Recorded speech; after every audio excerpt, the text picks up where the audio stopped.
Hi, welcome to another episode of Coffee with Mirko. It's almost a round number, episode 85. Very happy to have you here. Hope you're well. I hope you're safe. Hope you have caffeinated or you're about to have your first sip or your first cup. Today's quite a special episode. Just we're gonna have Mario, and you'll realize why it's a special episode in a matter of minutes once you hear his story and how we met in real life, and all the things that he has to share. So he's already in the room, so we'll bring him on right now.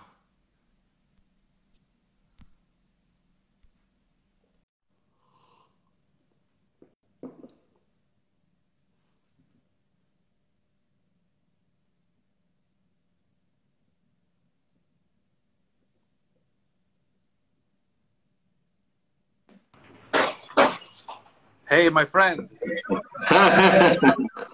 Mario, how are you? Salud. Salud. I'm drinking a cold brew right now. Fantastic. How are you, my friend? I'm super well, man. It's super good to see you. You and I know why. You and I Yes. have some history, and it's incredible that we are right here, right now, where we are. But you know, it's anyway. Before we get into the story, how are you, and how's your family, and how's everything going with the interesting times we've been? Good. Everything's good. Thankfully, everything's been good.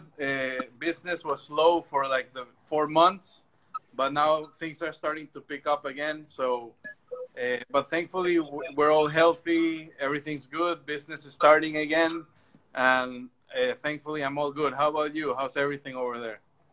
Pretty good. Just ticking along, taking a day at a time, practicing gratitude, because I'm in a good position in terms of I'm in a lucky country like Australia. You know very well how different it is out here, and counting my lucky stars and just keep it coming. It was, business was, we took a big turn back in March, but now things are slowly picking up. But look, it is what it is. And for me, I was lucky for the lockdown. I started a podcast. I started, creating more of a coffee community here. So there's lots of positives and negatives too. So, but that's what I always Mario, keep telling myself, that this has to be the best year. We have to make it the best year ever. 100%. But without further ado, let's start from your story, and then we'll tell people how people at home, how we met, and because I got memories. How did you start your coffee journey? Well, I actually started my coffee journey a little bit before I met you. Before I went to live to Australia, I actually had a small coffee shop with my family, and that's where I started to fall in love with coffee. I liked coffee a lot. I taught myself like about espresso extraction. I was reading books, and then I got a scholarship to study civil engineering in Australia, and that's where I landed up in Melbourne. And of course, I was a student, so I had to work. And then I started working in the Groove Train in Melbourne Central, and that's where I met you. So I wanted to work in the kitchen, and I was the dishwasher. I know, I remember. Professional dishwasher. And that was cool, because I had experience in coffee. I remember that sometimes they asked me, the guys in the kitchen, "Hey Mario, can you go make me a coffee? You make good coffee." But they didn't know it was because I had experience. And then I remember when I got like a couple of shifts in as a barista or outside, I was extremely happy. So actually, Melbourne for me was really part of my life, to making me fall in love with coffee more. So when I came back home, I decided to go all in, leave everything else behind, and just focus on coffee. Yeah. And where is home for the people at home?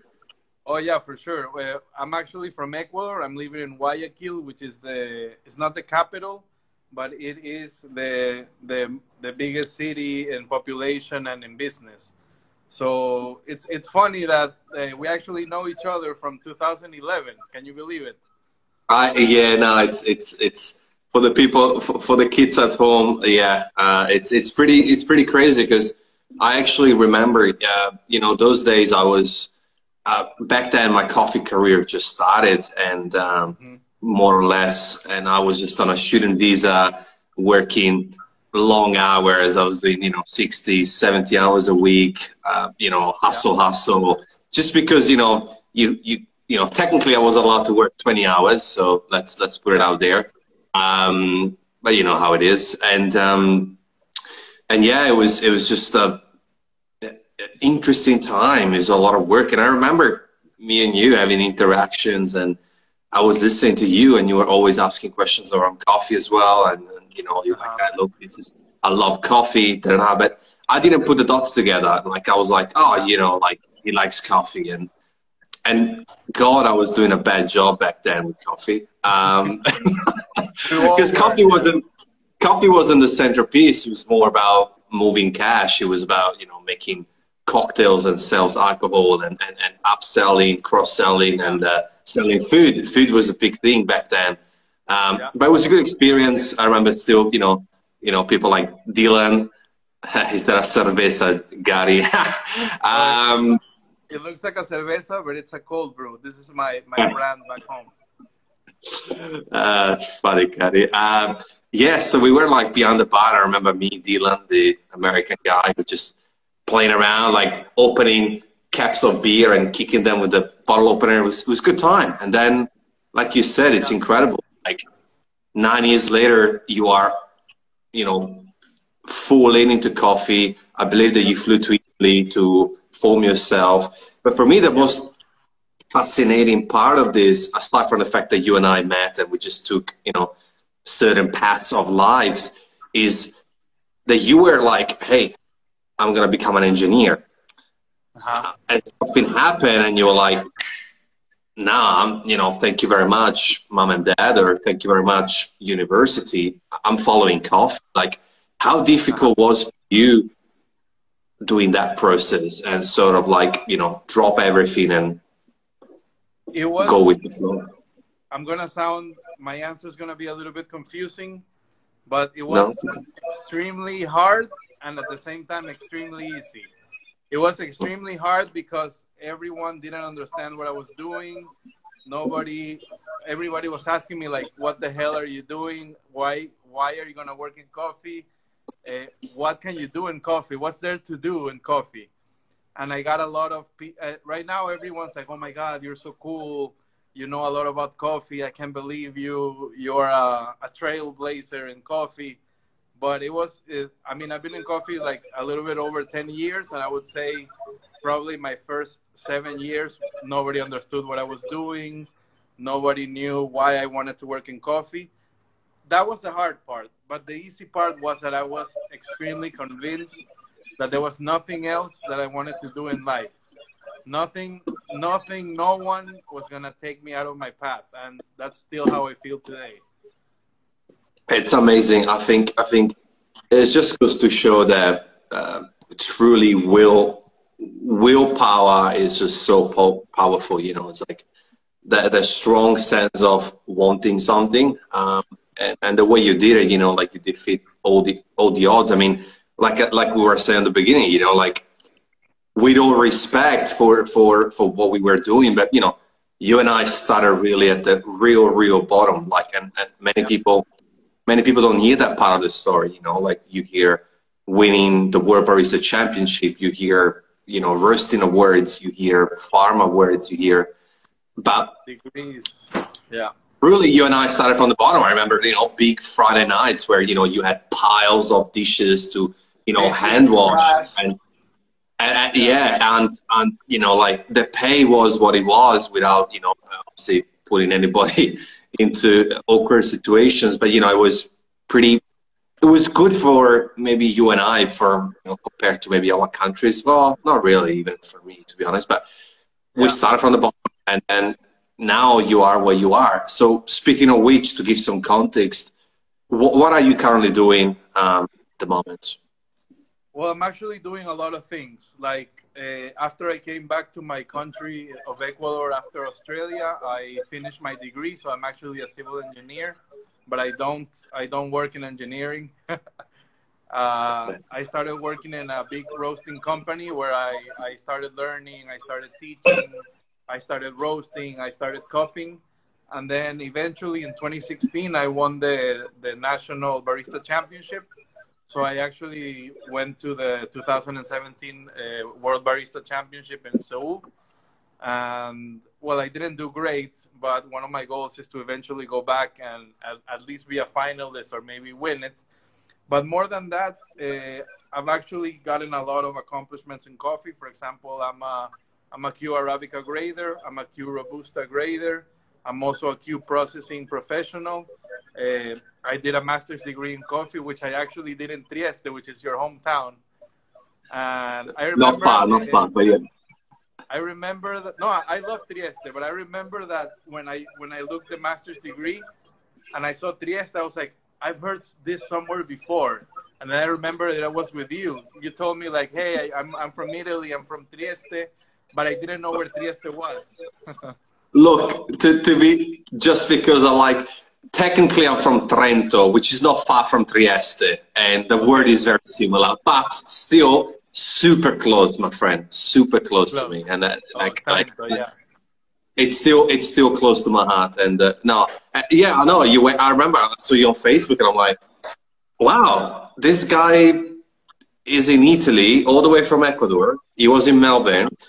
Now he's all the way to Italy, learning about coffee. Crazy.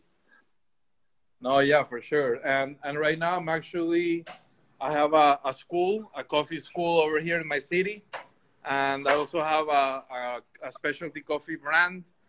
And well, I do a little bit of everything. No, at my place, what I want to do is keep growing the coffee culture in my country. Also make my country a little bit more known that it's a good origin. For example, it's just starting. People are just starting to see how good coffee is from here. For example, just last month, Ona Coffee got some micro lots from Ecuador, which are really great. So yeah, things are starting to change little by little. It's so good to hear, and I want to touch base on Ecuador in a minute, just because I'm very interested around that. What I just wanted to sort of say is that usually when I talk to my guests, I sort of like to ask the questions, because coffee has 1,000 faces, like not just behind the coffee, but even in terms of the opportunities you can do. You can be a farmer, you can be a producer, green bean buyer, barista, competitor, so many different little jobs, social media, blogging, whatever. What I grasp from you is that I don't think that you have a specific passion. You just love coffee and everything that comes with it. It's like you're a Robusta key grader, Arabica key grader, you compete, but not because I just think that you're fueled and charged by this truly love for the entire thing, the entire coffee. That's actually true, and I actually do a little bit of everything, and like you said, I actually love everything. I love being a barista. I love being a teacher. I love being a Q grader. I don't have a farm, but I would love to own a farm, but I do know how to work them. I've been to some of them. I've done some processing. I really love the whole aspect of it, the community, the traveling, even competition. Like, for example, I'm not competing now, but I trained the National Brewers champion from last year, and we were actually going to go to Melbourne for the World Barista, for the World Brewers Cup, but everything got canceled because of COVID. So we'll see when I'll be back. But when I'll be back, we'll for sure have a good cup of coffee with you. My 100%. And look, going back to sort of what you were saying is maybe I don't know, but how far is from you? Let's say that you jump on your car or your motorbike or whatever you drive. How far is the first coffee farm from where you live? Okay, I live near the coast. So there's Robusta farms around 40 minutes away by car. and there's Arabica farms. The closest one is probably 2.5 hours away. And so it's pretty close. It's a small country, and just driving anywhere from 2 to 7 hours, you can get to really good farms. Because I don't know, I kind of, you know, in a romantic way, I kind of like to think that because Ecuador is so compacted, maybe that's why you love the whole lot instead, like, because everything is sort of a reach for you, in the sense of, you know, you don't live in a super humongous country where, you know, you're far and detached from farm or detached from business or whatever. It's just sort of like, I don't know, I kind of like the idea of the fact that also because of the closeness, you're so attached. I mean, and let's talk about Ecuador, you know, what's the culture like, and is coffee a central part of life, and how is it at farm? And yeah, anyway, you know more. Yeah, well, Ecuador, well, we've been a producing country for a long time.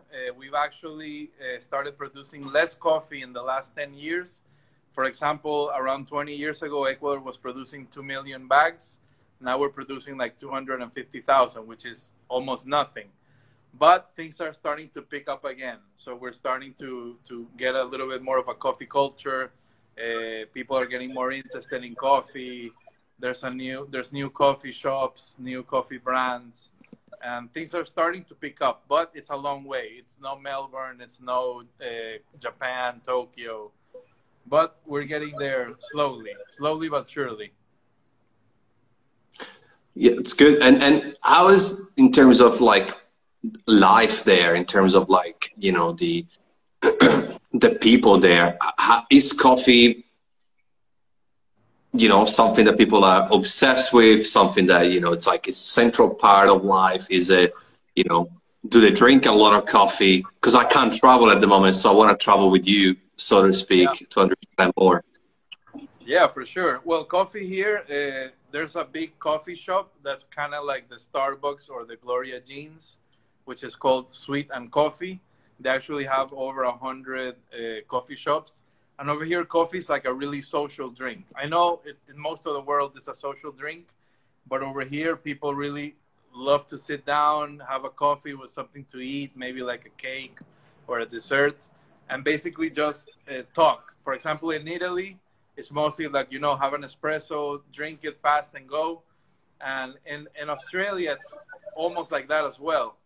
But over here, it's more of like, you know, you sit down with friends, you sit down on a date or whatever, and you just stay there for maybe even hours. Because it is like a really common social excuse to gather with people. But slowly people are starting to consider more the specialty side of it. Like, we're just starting to get accustomed to it and try new things. So things are picking up as well.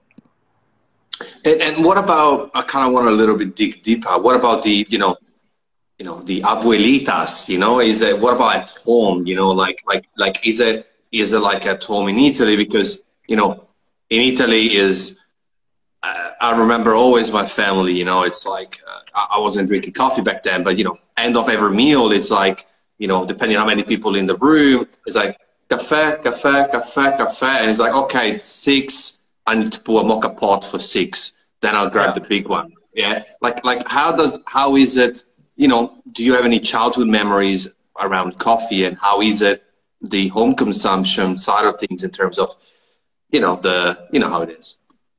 Yeah, no, for sure. And actually, I do have a lot of coffee memories, and with my grandma as well, like you said, like abuelita. But over here, I think it's more of a morning drink, especially like old school. So people drink it a lot in breakfast. So if you're having breakfast with your grandma or your family, you will usually have a cup of coffee. And the way they brew it over here traditionally, things are starting to change. People are starting to buy espresso machines or doing V60s or French press. But before, like when I was a kid, I'm 32 now, so probably like 25, 26 years ago, people, they either did instant coffee, which I know it's not the best, but there's a lot of instant coffee here. And they also do, I don't know if you've seen kind of like a sock. Like we call it here a chuspa. I don't know. Let me see if I find one. You know, like the sock that you, it's basically I've like seen a it. filter. Yeah. Yeah, so we do that one as well. So people usually, you know, put like really fine coffee and they just make like a concentrated drink, and then they just mix it with water or milk. So yeah, it does have like a little tradition over here. That sort Love of it. I love brewing. it. Uh-huh. Yeah, I think it's interesting because, you know, sometimes to understand where we are, we need to go back to understand how we got here, you know, because, you know, there's a reason why, you know, for example, you know, Melbourne or Australia, people sit on one drink for longer than Italy, for example. You know, they ask extra hot latte flat. Why? Yeah. Because they want to enjoy that.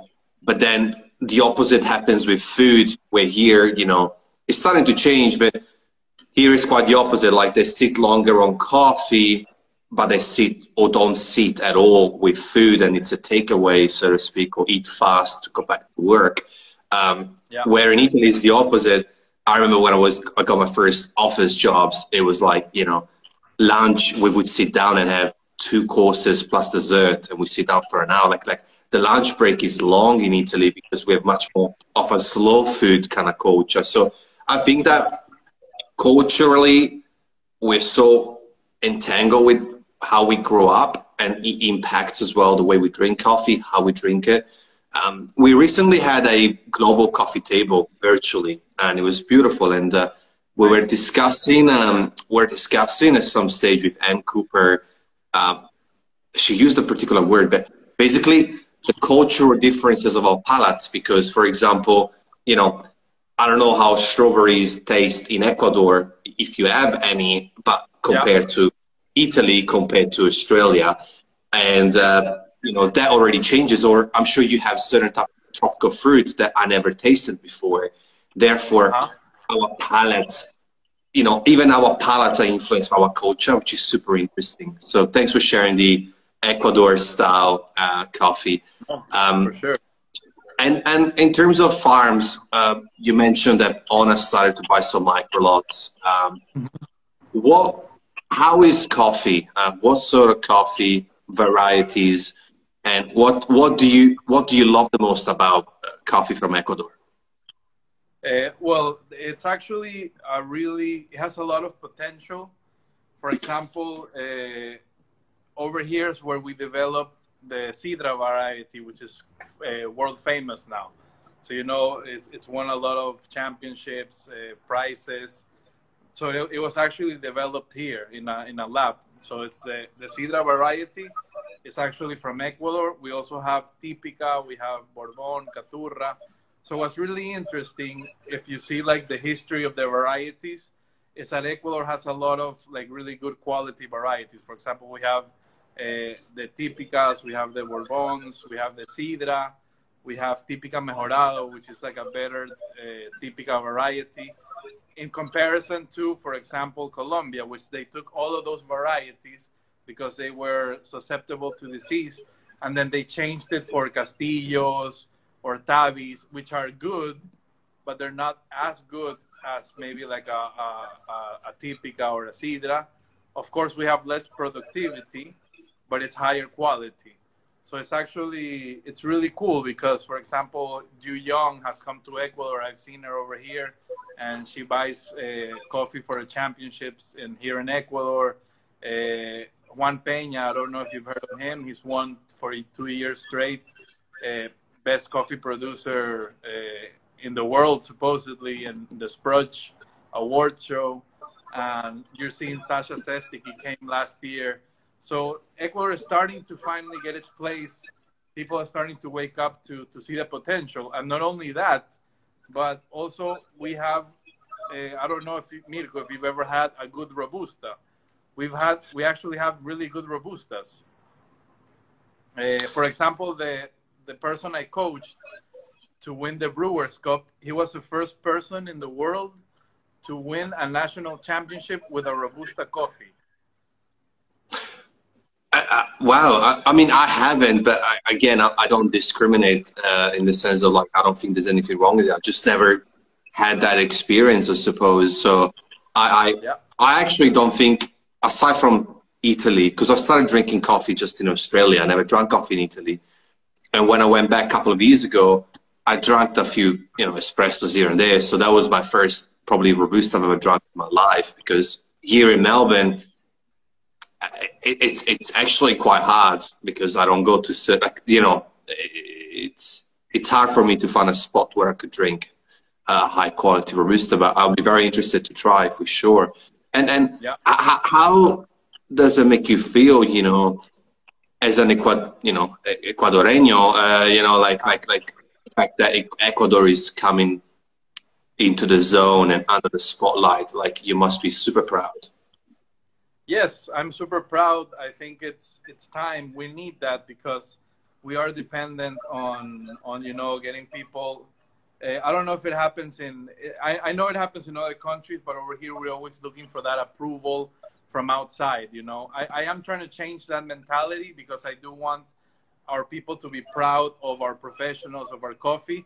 But there's still like a lot of history of people wanting, in Australia they said it was good, in Japan they said it was good. So it's good that we have that and people start to recognize Ecuadorian coffee. But I would also like for Ecuadorians to consume that coffee as well. As much as I am proud of having our coffees everywhere in the world, in the best coffee shops, I would be just as proud if we also consumed it here, which I think is even slightly harder. I get you. And yeah, I mean, I think we go back to the cultural aspect, in the sense of, I think it's as usual, it's a slow process. I think, for example, right now, if you ask even in Melbourne, a lot of people about filter coffee, they might turn around and say, well, no, I drink Moccona, which you might know what it is, soluble instant coffee. Yeah. I think, though, in 100 years' time, more and more people will be able to like, oh, yeah, like, of course, V60, of course, Chemex, depending on the country. So I think it's a slow process, and each country will have, its challenges. For instance, in Italy, you live there, you know it. Like in Italy, the biggest challenge is that I love my people and I love my country, but we're very stubborn. It's like, we are the best in everything, Yeah. which is like, yeah, look, like we obviously I'm generalizing, but Yeah. we do make good products in certain industries, sure. But, when it comes to coffee, we gotta admit that, maybe we got good hospitality, good service, good flow, but the coffee is bitter.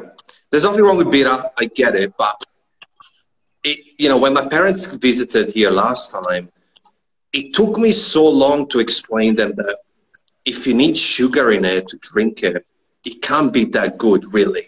Like if you need 2 or 3 teaspoons of sugar to make it drinkable, well, and in fact, after it took me 4 weeks to actually get my father into single, it's not about single origin, but eventually coffee after coffee after coffee is like, well, actually, I don't need sugar here. This is really tasty. I was like, that's good. It took me 4 weeks, and it's my dad. But my mom, she would just like go back home and make herself a mocha pot with illy, which is nothing wrong, again. Yeah. So I think it's just a process. Yeah, interesting. Yeah. It's cultural as well. That's what they've drank like all their life. So it's hard to like take that away from them. 100%. Mario, I just looked up the clock and I can't believe it's already halfway through. So at the halfway mark, we always ask a ritual question. It's the out-of-the-box question. If you could, who would you like to have dinner with? And it can be anybody in the world. It doesn't have to be coffee. It's your dinner. It's your guest. Perfect. That's actually a really great question. And I do have an answer. I don't know if you've heard of the philosopher Alan Watts. Yeah. Yeah, I think I would love to talk to that guy. That guy just soothes my soul with his teachings and his mentality and his way to life. I would love to pick his head and just talk to him about everything.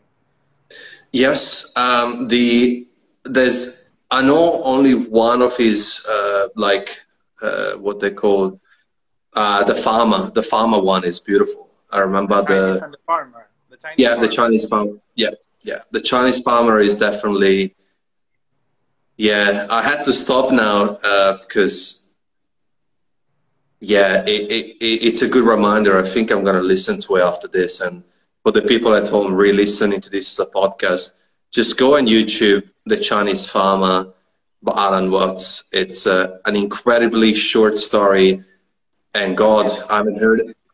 Yeah, it really puts life in perspective. Yeah, yeah. Good answer. I forgot about the story. I should go and re-listen to it. Okay. All right. Okay. And you should dive into a little bit more of him. You'll see that he's got a lot of things just as good. Yeah, I'm sure. Yeah, no, I'm sure of that. Cool. Yeah, now I'm in the thinking mode of. That's a great answer. You know, nobody has said it before these episodes. Yeah. Okay, so another thing that I got back on my train of thought. Another thing that really fascinates me about you is that you could have probably, with your connections, with your skills, you could have picked a country in the world and become a coffee professional there, maybe for a little bit more money or much more money. And yet you decided to, now I'm going to be like setting myself shop here in Ecuador. I want to help Ecuador. I think that's super admirable. There's nothing wrong going other countries, but I think it's super interesting. So I kind of want to dig deeper in this matter with you. Why did you choose Ecuador? And obviously you chose the hardest of options, I believe. Yeah, for sure. And that's actually, I actually love the work you put into this podcast and in like reaching and really getting subjects that most people don't even realize. I don't think I've ever been asked that question, and thank you for that. It was actually the hardest choice. It is a reality that over here you probably win much less money than even being a dishwasher in Australia. But it's not just that. It's not just the money. It's the work. I always told myself I want to be a world-class coffee professional. I want to take my country to the next level. I know it's not a one-man show, but you do need people that want to change, want to make a change in the world, make a change in your country. And I always said to myself, if it's not me, then who? So I think I am, thankfully, I've known a lot of coffee professionals. I've traveled around the world. Coffee has taken me around the world. I'm friends with really big, important coffee people. But I wouldn't change it for a thing. I love working here. I think there's a lot of work to do. And I think my impact here would be much greater than even though I would love to go back to Australia, I think my work here is going to be much more important. Yeah, you have a strong sense of purpose. And I think the most important word that you use is that you want to have an impact, which is super cool because, you got the English skills, like you said, you could very easily, I know that, you could very easily find a good position. There will probably be plenty of coffee roasters around the world between States, Europe, or Australia wanting to, have you on board because you might be, a connecting role. You could be, a bit of green bean buying as well as, maybe training or, you could really be an important figure. But I think that your strong sense of purpose to say, no, I want to be someone to contribute towards the growth of Ecuador. It's super admirable, honorable, and yeah, I really respect that. 100%. Thank you, Mirko. Yes, I'll keep doing my work. That's all I can do. Keep working.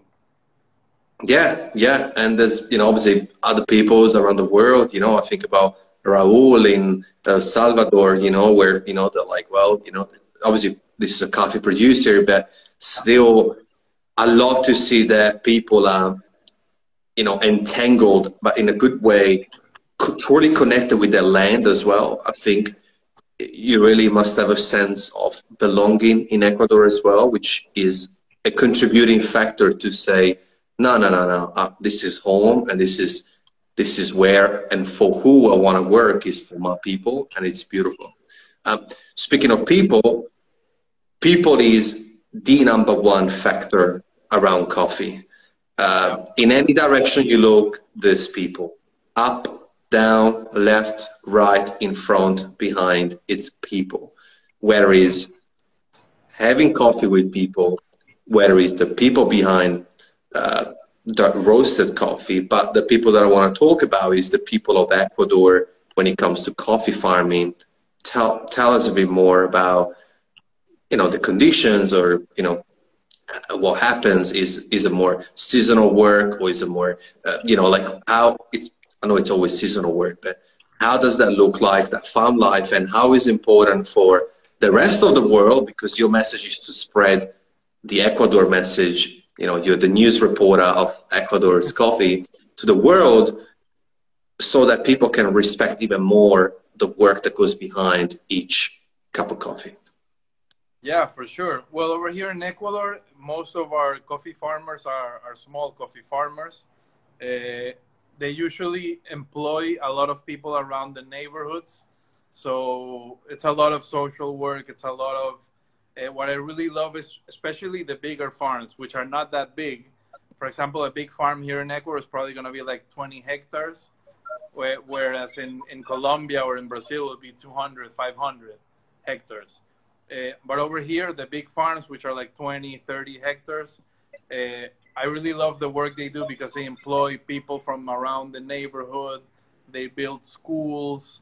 They really put a lot of resources in training them and giving them an opportunity. Of course, they do like a fair wage.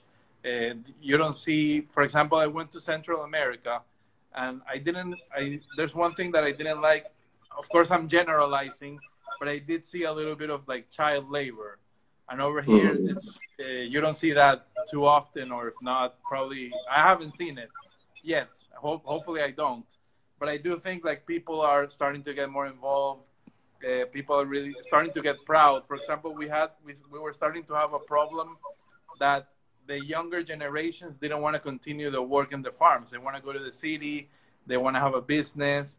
But now people are starting again to find that joy in being in the fields, in staying home, staying in the Amazon, in the mountains, in the coast.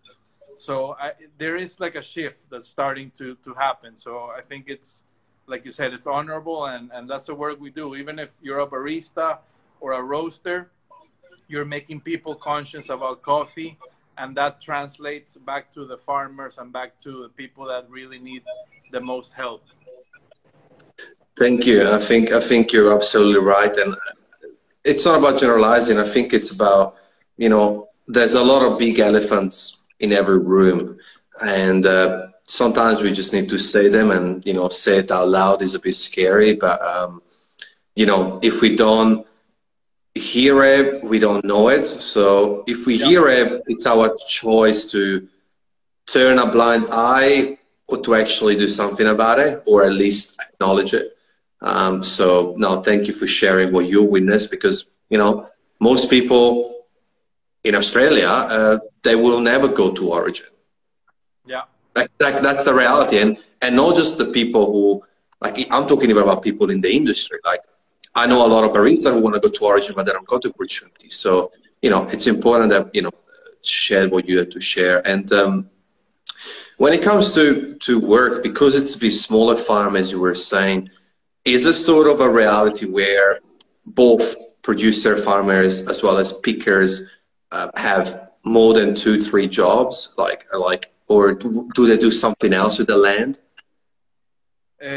Well, and over here, they do have to have another source of income, because, like you said, it's seasonal. So like the pickers, for example, they would only be working for 3-4 months. But the cool thing is that it's starting to happen that the bigger farms are giving pickers jobs, and those pickers are starting to make their own coffee farms. So now they're starting to work on their own coffee. So that's kind of like their job for the rest of the year, you know, taking care of their own coffee farm. That they help out picking the coffee in the bigger farms, but they still have an extra income because they have their own coffee farms and they sell the coffee, and now they know what's good, what's bad, what to pick, what not to pick, how to dry it, how to process it. So it is like a domino effect that's actually positive. Fantastic. And in terms of the actual farmer with the, because obviously if it's a small farm, do they usually have, you know, obviously a secondary type of income? And what does that look like usually? Is it like a second job, or they do something else with the land? Well, I know most farmers, they're actually almost 100% in coffee. So actually that's kind of a good thing. Some of them, especially the ones that are more famous or have been more successful in selling their coffee, they're starting to venture more into other territories in coffee as well. For example, some of them have a lab. I know another guy that invested in a roasting machine, like a big one, good one. So they're starting to become entrepreneurs, not only focusing on the farming, but also on the quality control. Maybe they have a small coffee brand, or maybe they just roast for people. So they are starting to do more things, but in coffee. And then to the really, really small producer that maybe is not ready to be an entrepreneur or needs to pick up a little bit more of maybe like an income, sometimes they do have other products in the farm. For example, in Robusta farms, they also have cacao, which in Ecuador, it's really famous for its cacao beans and its chocolate. So sometimes they do have other crops, and they tend to them as well for the rest of the year. Thank you. I think that puts things in perspective, because, you know, harvesting, maintaining, picking season, it's hard work, you know, like it's harder work than washing dishes or being a waiter at the shop that you and I met. You know, and the fact that they might have to also take care of other plants or other products, it's just not only showcase how hard they work, but also it's actually difficult mentally. They need to have a certain knowledge about the plants, you know, they need to know, well, what's right, what's wrong. So I think it's superlative. It's just amazing to hear these stories, for sure. And we should be all appreciative of it. Thank you. I think we kind of rounded up a little bit about Ecuador, and I'd like to ask this question. Kind of want to turn back onto you and zoom into you. You know, you mentioned that you have a few things going on there. And I know that you love the whole coffee thing, but is it training what you love the most? Or if you had to pick one thing that you have to do for the rest of your life, just one thing, what would it be in coffee? Just one thing in coffee. Well, I'm actually falling in love with education. So giving people, teaching them about coffee. And I think it's also like an easy answer, because as I teach them, of course, I have to cup, visit farms. So I can still do all those things. But I think education is important, because you not only have to be a good coffee professional, but you have to be a good teaching professional. So it's like a double work. And I think that's probably what I would like to do the most if I had to pick one thing, is to keep teaching people about coffee and how to make it and how it starts and all of this. That's beautiful. And it's actually really crazy if you think about it, because, you know, my question is going here is, I think a lot of the times, a lot of people find themselves stuck. They started to become a lawyer, an engineer, a doctor, but they might have chose that to please their parents, because of pressure, because of society, many reasons. And I have respect for those people, because, you know, not everyone is lucky like me, where my mom asks me if I'm happy, she's happy. So I'm very lucky, very privileged. But for you, what you gotta say to the people who are where you were before studying engineering, and you thought, okay, this is where I'm going, because now we can fast forward 9 years later, and you're so in the coffee, which is crazy. Like you didn't go from engineer to architect. You went from engineer to coffee, work on your feet, coffee, like a farm, like, you know, how rewarding is to see that the hard choice has actually paid off in terms of happiness currency. Oh, it's immeasurable. It's immeasurable, and I always tell people, like my story in coffee. I know we've only had an hour to talk, but it's actually a lot of people. I've inspired a lot of people, and I don't mean that in like a pretentious way. It's like literally people write to me once or twice a day from not only my country but from other countries. They're like, Mario, I love what you do. How do I do like what you're doing? And I always tell them, you have to make a choice. You have to. Happiness is not an end goal. It's a way of life, and you're gonna have to work anyways. Even if it's something, you better do something that you like rather than working something that you don't like, because it'll make it easier. It'll be like Alan Watts would say, like, make work play. So I feel like I'm playing. I feel like I'm in a playground.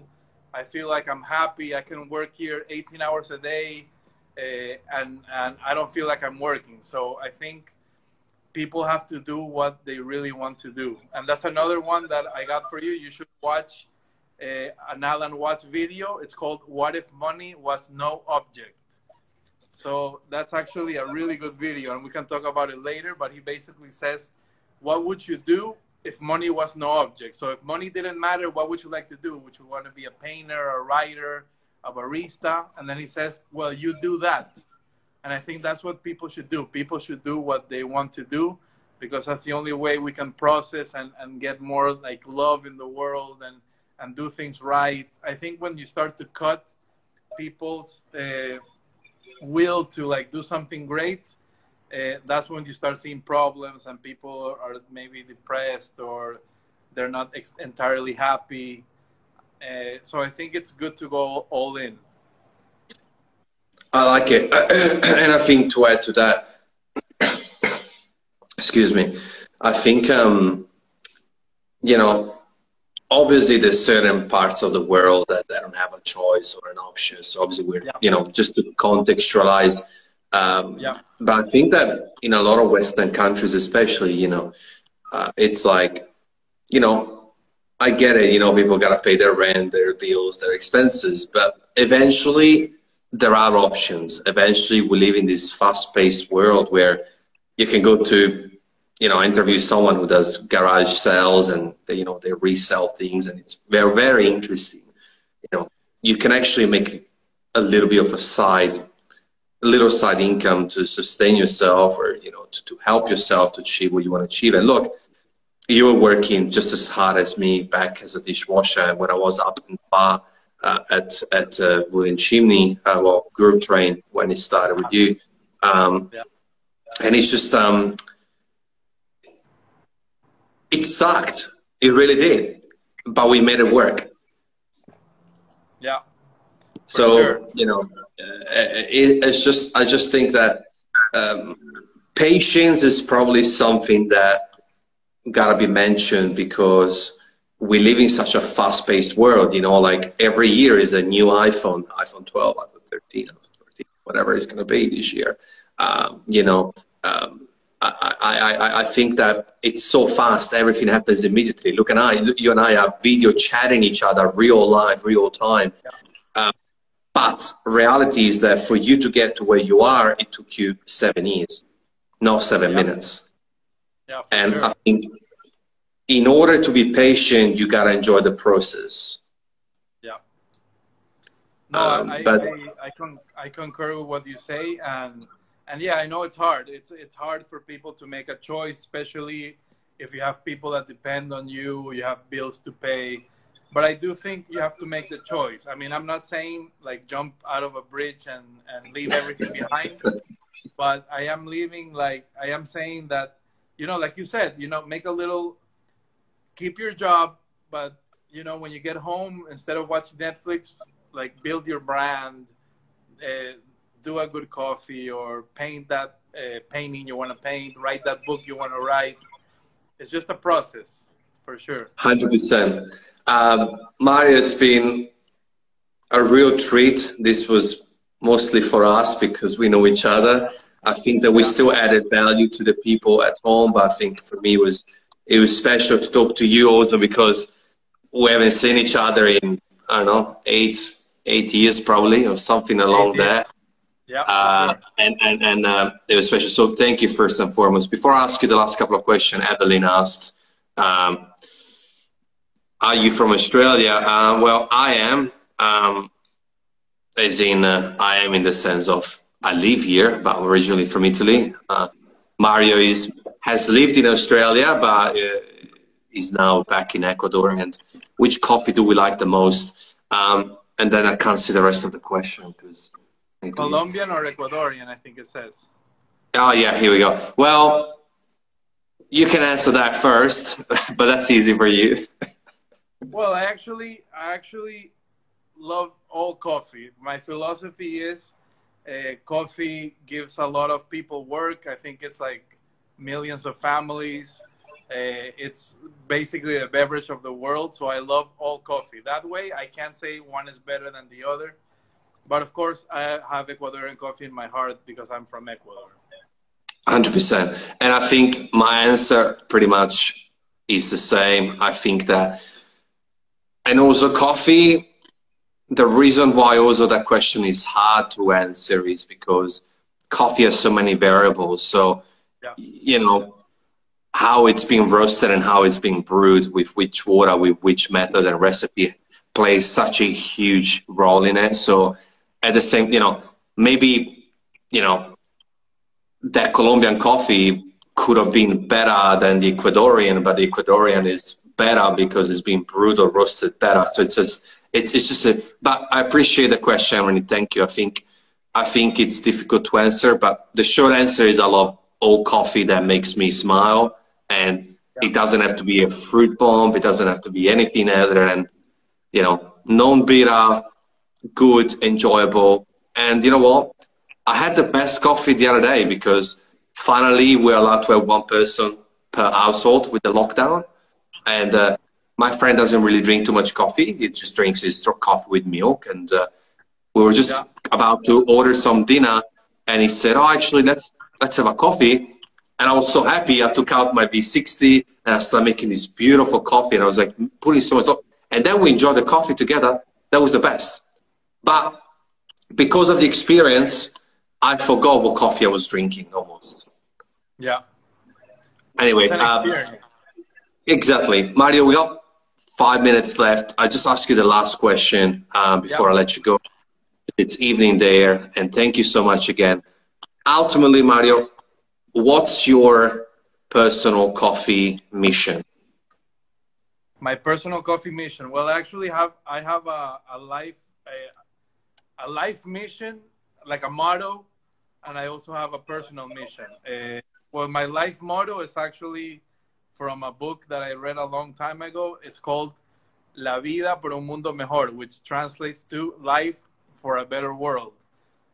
So what I always do in every action, every decision that I make is it has to be towards that goal, to make life and the world a little bit better than what I received it. So if I have a child or if I have a student, I will try to make a good impression on him, so we can continue that philosophy to make the world just a little bit better than what we received it. And then as a personal coffee goal, I want to be a world-renowned coffee professional. I want to make my country proud, and I want to help people's lives just because it mixes with my life motto, which is to make the world a little bit better. I love it. It's wonderful. Coffee is my platform, but my goal is to just, even if I make one person's life better, then that's enough. I Yeah, you speak my language. I love what you said, and I'm super happy and proud of you to see how far you've come. I think it's incredible. I think it's just coffee is made about stories, and your story is just up there with everybody else's. You know, it's like I was lucky to see you again in that kitchen, Melbourne Central on third floor or fourth or Yeah. whatever, and to see that you achieved your dreams is inspiring, and it's going to inspire more and more people. And thank you again for coming on. I hope that we can see each other soon, hopefully in Melbourne, if not somewhere else in the world. Lucky that we Sure, got we will. technology to reach on to another. And yeah, thank you so much, man. It's been it was yeah, a real treat for myself to be able to talk to you again. It's No, incredible. It's for me too, Mirko. almost surreal if you think about it. It's For crazy. sure. No, and for me, first of all, I want to thank you for inviting me. Thank you for it was for me. It was a treat as well. I remember when I saw you, I was like, "Is that Mirko, my friend?" And then I was like, well, 'cause you used to have a shaved head, and I used to be like No. 100 pounds lighter. And then it's funny. It's cool how life, like it always circles back. And just to finish, I wanted to thank you. I love the work you're doing. I hope I see you in person. We drink a good cup of coffee anywhere in the world. If you need anything from Ecuador, not only you but the people listening, I'm here. And well, one of my personal goals that I usually don't tell people is that I do want to go back to Australia to visit. For me, it would be the end of a cycle. I love that country, and I would love to see you there again, my friend. So thank you for having Well, me. I'll come and pick you at the airport with big open arms, and Perfect. cuídate and keep doing what you're doing, brother. Thank you, Mirko. We'll be in touch. Take care, man. Please, you too, man. Ciao. Take care. Ciao.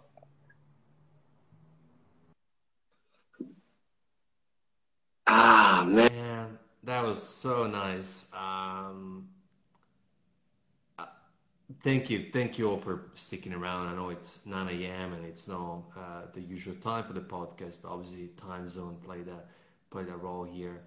I really appreciate you being here, but for me it was just another incredibly special episode. This one will be closer to me because even though we mentioned it a few times, I don't think that you know maybe the kids at the back haven't heard it, but life is amazing. Life is just incredible.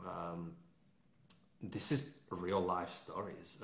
Me and Mario, he used to make coffees even though it was a dishwasher for the kitchen stuff, and the boys were, oh, well, yeah, there was just boys in the kitchen back then. They were like, hey, Mario, we want a latte, a mocha, or whatnot, and Mario would come over, and I remember I was a little bit like, oh, hang on, who is this guy? And then talking and just and then all I knew about Mario was that he was studying engineer in Australia. And I just, because I never went to university, I just assumed, okay, well, that's what he's going to do. And then years and years later, because I rarely use Facebook, I saw him in Trieste doing a coffee course. And I was like, hang on a minute, what is he doing there in Italy? And then we just reconnected on Instagram recently, and I discovered how amazing he's been doing his career, and it's just a real pleasure to witness such beautiful, inspiring story, and how he's just committed to his country and his mission. So anyway, I hope you enjoyed it as much as I have, and I'll see you next week with more. And yeah, hope you're well, hope you're safe, and I'm closing off. Take care.